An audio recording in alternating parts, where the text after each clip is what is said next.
Say to him that the axe of Gimli must strike with better force than words, but this one warning does not hold good.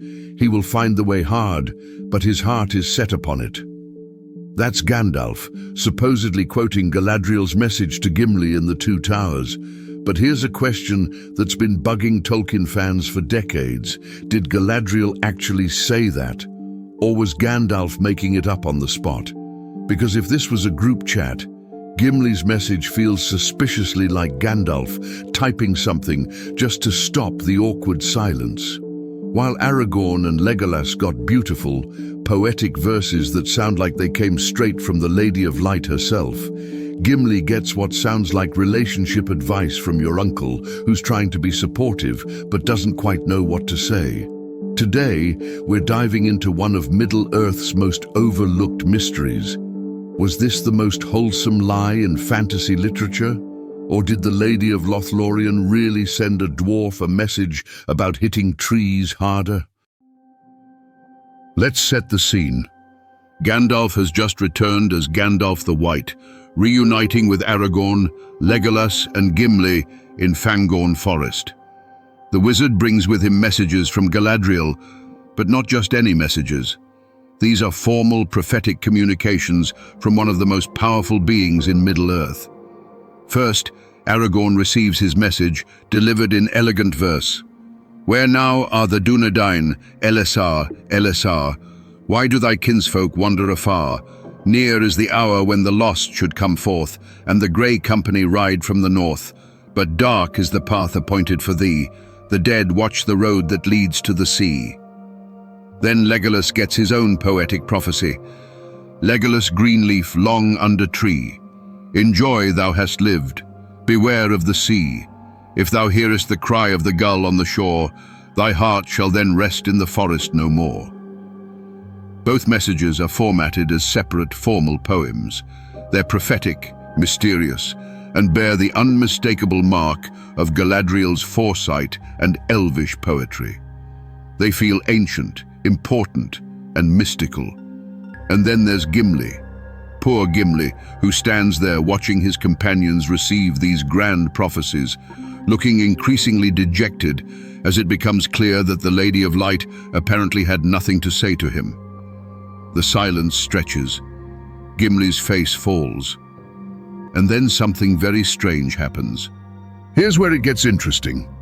Gandalf pauses after delivering the messages to Aragorn and Legolas. He closes his eyes for a moment, as if concentrating or remembering something. Then, almost as an afterthought, he turns to Gimli with that oddly casual message about axes and trees. But notice the formatting difference. In Tolkien's text, Aragorn and Legolas receive their messages as separate, indented poetry blocks, the kind of formatting reserved for songs, prophecies, and formal verse. Gimli's message, however, is embedded directly in Gandalf's dialogue, presented as ordinary speech rather than prophecy. This isn't just a stylistic choice, it's a completely different presentation. Tolkien was meticulous about his formatting, especially when it came to distinguishing between different types of speech, poetry, and prophecy. The fact that Gimli's message is formatted as casual dialogue while the others are presented as formal verse is our first major clue that something unusual is happening here. The content is different too. While Aragorn and Legolas get cryptic prophecies about their destinies, Gimli gets what sounds like practical advice. Your axe needs to hit harder than your words isn't mystical foresight. It's the kind of thing a friend might say to boost your confidence before a difficult task. And then there's Gandalf's hesitation. Why the pause?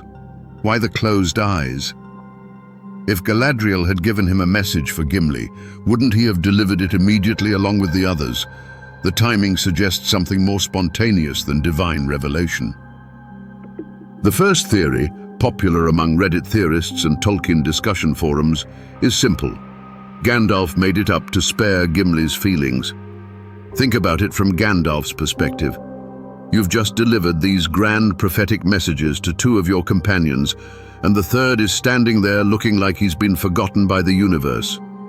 Gimli, who had developed such a profound bond with Galadriel, that he asked for a single hair from her head, a request she granted when she had refused the same to Fëanor himself. The evidence supporting this theory is compelling. First, there's that telltale hesitation. Gandalf closes his eyes, suggesting he's either trying to remember something or trying to think of something. If Galadriel had given him a message for Gimli, why would he need to concentrate so hard to recall it? Second, the conversational style is completely different from the formal prophecies. Galadriel's other messages are written in the high, archaic style characteristic of elvish prophecy. Gimli's sounds like something a wise grandfather might say to encourage a nervous grandchild. Third, we know Gandalf is capable of this kind of gentle deception. Throughout the books, he shows a talent for withholding information when it serves a greater good, and for providing comfort through carefully chosen words. Remember his handling of Bilbo's concerns about the ring, or his gentle guidance of Frodo throughout their journey. Gandalf understands the power of hope and the importance of making people feel valued. There's also the practical element. Gimli is about to face some of the most challenging moments of his life: the Paths of the Dead, the Battle of Pelennor Fields, the final assault on the Black Gate. A dwarf feeling forgotten by the wise powers of Middle-earth isn't going to fight at his best. A dwarf who believes the Lady of Light sees his worth and offers encouragement? That's a dwarf who might just help save the world. The axe to the right tree advice also sounds suspiciously like the kind of thing Gandalf himself might say. Throughout the narrative, Gandalf consistently emphasizes the importance of finding the right moment, the right action, the right choice. Strike with better force than words is essentially Gandalf's philosophy condensed into dwarvish terms. But hold on. Before we crown Gandalf the master of wholesome deception, let's consider the alternative. Galadriel really did send this message, and the differences in presentation reflect Tolkien's intentional characterization choices. First, consider Galadriel's relationship with Gimli. This wasn't just polite interaction, it was one of the most significant cross-cultural bonds in the entire narrative. When Gimli asked for a hair from her head, Galadriel didn't just grant the request, she gave him 3 hairs, acknowledging that his heart looked beyond mere appearance to see her true worth. This was a profound moment of mutual respect that transcended the ancient enmity between elves and dwarves. Given this connection, it would actually be more surprising if Galadriel had nothing to say to Gimli. She had foresight rivaling that of the Valar themselves. She could see the threads of fate weaving through the lives of the Fellowship members. Why would she have detailed guidance for a ranger and an elf, but nothing for the dwarf, who had shown her such unexpected honor? The practical nature of Gimli's message might actually be evidence of its authenticity, not the reverse. Galadriel's gift to Gimli was a hair from her head, not magical, not mystical, but profoundly personal. Her message follows the same pattern, not prophecy, but personal advice tailored specifically to Gimli's character and needs. The axe of Gimli must strike with better force than words isn't random encouragement, it's strategic advice.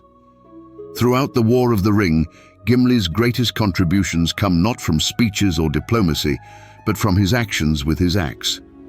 At Helm's Deep, at Pelennor Fields, in the final battles, Gimli's weapon speaks louder than any words could. Galadriel, with her foresight, would have seen this clearly. The formatting difference might also be intentional. Tolkien consistently wrote characters' speech patterns to reflect their cultures and personalities. Elvish prophecy is formal and poetic, because that's how elves communicate important truths. A message from Galadriel to Gimli might deliberately adopt a more straightforward, practical tone, because that's how you speak to a dwarf who values directness over flowery language. There's also the element of the right tree. This could be more meaningful than it initially appears. In the context of the War of the Ring, knowing where to strike, the right enemy, the right moment, the right battle, would indeed be crucial advice. Galadriel might have been giving Gimli guidance about choosing his battles wisely. The third theory, and perhaps the most satisfying, suggests that both elements are true. Galadriel gave Gandalf a message for Gimli, but Gandalf softened it, reframed it, or delivered it in his own words to make it more meaningful to the dwarf. This theory fits perfectly with what we know about both characters. Galadriel, with her elvish perspective and ancient wisdom, might have delivered advice that was accurate but emotionally distant. Gandalf, who understands the hearts of the free peoples better than perhaps any other being in Middle-earth, would recognize the need to translate that wisdom into terms that would truly reach Gimli. Consider the possibility that Galadriel's original message was something like, "The dwarf's valor will be needed in the battles to come. His axe will serve better than diplomacy in the trials ahead." Accurate, prophetic, but hardly comforting to someone feeling overlooked. Gandalf's version transforms this into personal encouragement. Your axe must strike with better force than words, but this one warning does not hold good. He will find the way hard, but his heart is set upon it. The core message remains. Gimli's strength lies in action, not words, but it's wrapped in acknowledgement of his determination and courage. This interpretation explains the hesitation perfectly. Gandalf wasn't trying to remember Galadriel's exact words. He was figuring out how to convey her meaning in a way that would give Gimli confidence rather than make him feel like a simple tool of war. It also explains the formatting difference. If Gandalf is translating or paraphrasing rather than quoting directly, it makes sense that the message would appear as dialogue rather than formal prophecy. Tolkien would be indicating that these are Gandalf's words conveying Galadriel's meaning, not Galadriel's words themselves. This theory preserves the authenticity of Galadriel's foresight while acknowledging Gandalf's wisdom and compassion. It shows both characters acting true to their natures, Galadriel seeing clearly what will come to pass, and Gandalf understanding how to help people face their destinies with courage rather than despair. Here's where things get really interesting. Thanks to Christopher Tolkien's meticulous work in the history of Middle-earth, we actually have access to early drafts of this scene, and they shed fascinating light on the mystery. In the Treason of Isengard, the early drafts show that Tolkien did indeed plan for Galadriel to have a message for Gimli from the very beginning. However, the wording and presentation went through several iterations, suggesting that Tolkien himself was working out exactly how this message should be delivered and what tone it should strike. The earliest drafts actually had a more formal message for Gimli, closer in style to those given to Aragorn and Legolas. But Tolkien progressively revised it toward the more conversational version we see in the final text. This suggests a deliberate choice to make Gimli's message feel different, more personal, and more suited to his character. Christopher Tolkien's commentary notes that his father was particularly concerned with maintaining consistency in how different characters would perceive and remember Galadriel's words. This adds credibility to the translation theory. Tolkien may have intentionally written the messages filtered through Gandalf's understanding and presentation rather than as direct quotation. There's also evidence in Tolkien's letters that he was very conscious of the different ways characters would relate to elvish wisdom. He specifically mentioned that dwarves would be more responsive to practical advice than mystical prophecy, which supports the idea that Galadriel's message to Gimli would naturally take a different form than her messages to the others. The metatextual evidence doesn't definitively solve the mystery, but it does confirm that Tolkien was deliberately crafting this scene to feel different from the other message deliveries. Whether that difference represents Gandalf's improvisation, Galadriel's adaptation to her audience, or Gandalf's thoughtful translation remains beautifully ambiguous. So what's the truth? After diving deep into the evidence, text analysis, and Tolkien's own drafts, I lean toward the bit of both theory. I think Galadriel did have a message for Gimli. She had formed too meaningful a connection with him to leave him out entirely. But I also think Gandalf, in his wisdom and compassion, delivered that message in terms that would build Gimli up, rather than simply inform him of his fate. It's the kind of gentle wisdom we see from Gandalf throughout the narrative, taking truth and wrapping it in hope, taking destiny and presenting it as choice, taking what might be cold prophecy and making it into personal encouragement.